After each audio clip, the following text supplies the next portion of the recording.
Hi friends, அஸ்ஸலாமு அலைக்கும். இன்றைக்கி நம்மளோட சேனலில் பார்த்தீங்கன்னா நாட்டுக்கோழி குழம்பு எல்லா மசாலாவையும் நல்லா வறுத்து அரைச்சி தேங்காய் பால்லாம் மிக்ஸ் பண்ணி ஒரு கிரேவி மாதிரி பதத்துக்கு, இல்லை உங்களுக்கு பிடிக்கும் அப்படின்னா கொஞ்சம் தண்ணியாகவுமே எப்படி செய்யலாங்கிறது தான் நம்ம இந்த வீடியோவில் பார்க்க போகிறோம். என் வீடியோவை ஃபஸ்ட் டைம் பார்க்குறீங்க அப்படின்னா மறக்காமல் சப்ஸ்கிரைப் பண்ணிக்கோங்க.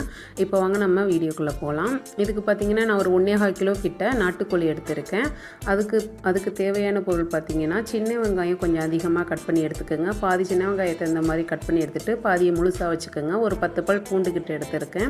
இது கூடவே பார்த்திங்க அப்படின்னா தக்காளி 2 சின்ன சைஸ் தக்காளியை சின்னதாக கட் பண்ணி எடுத்துருக்கேன். தேங்காய் ஒரு அரை மூடி தேங்காவை வறுக்கிறதுக்காண்டி தனியாக திருகி வச்சுருக்கேன். மீதி அரை மூடியை பார்த்திங்க அப்படின்னா நல்லா அரைச்சி நல்லா கட்டியான பால் தனியாகவும், மீதி இருக்கிறதையும் தண்ணி ஊற்றி நல்லா அரைச்சி எடுத்து தண்ணியான தேங்காய் பால் தனியாகவும் எடுத்து வச்சுருக்கேன். இப்போ வாங்க நம்ம எப்படி செய்யலான்னு பார்த்துடலாம்.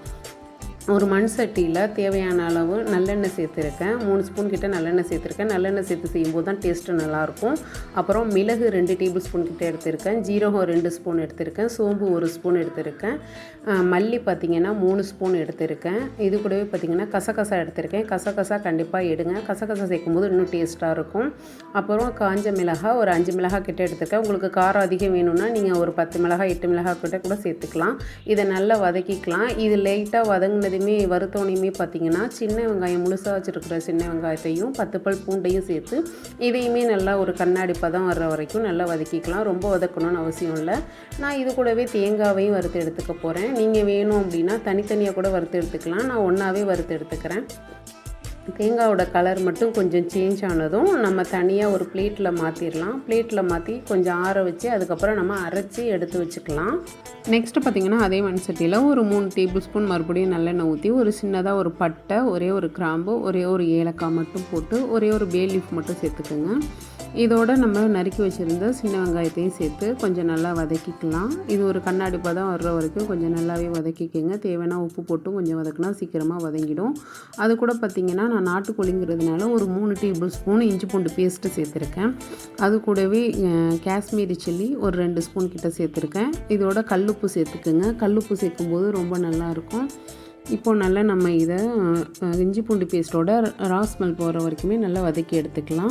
இப்போ பார்த்திங்கன்னா இஞ்சி பூண்டோட ரா ஸ்மெல் நல்லாவே போயிடுச்சு. இந்த ஸ்டேஜில் நம்ம கருவேப்பிலை நம்ம நிறையாவே சேர்த்துக்கலாம். நல்லாயிருக்கும் மணமாக. கருவேப்பிலையும் அது கூட நம்ம கட் பண்ணி வச்சுருந்த தக்காளியையுமே சேர்த்து நல்லா தக்காளி தோல்லாம் நல்லா மசங்கி வர்ற வரைக்கும் நல்லா வதக்கி எடுத்துக்கோங்க. இப்போ நம்ம க்ளீன் பண்ணி வச்சுருக்கிற நாட்டுக்கோழியை இப்போ சேர்த்துக்கலாம்.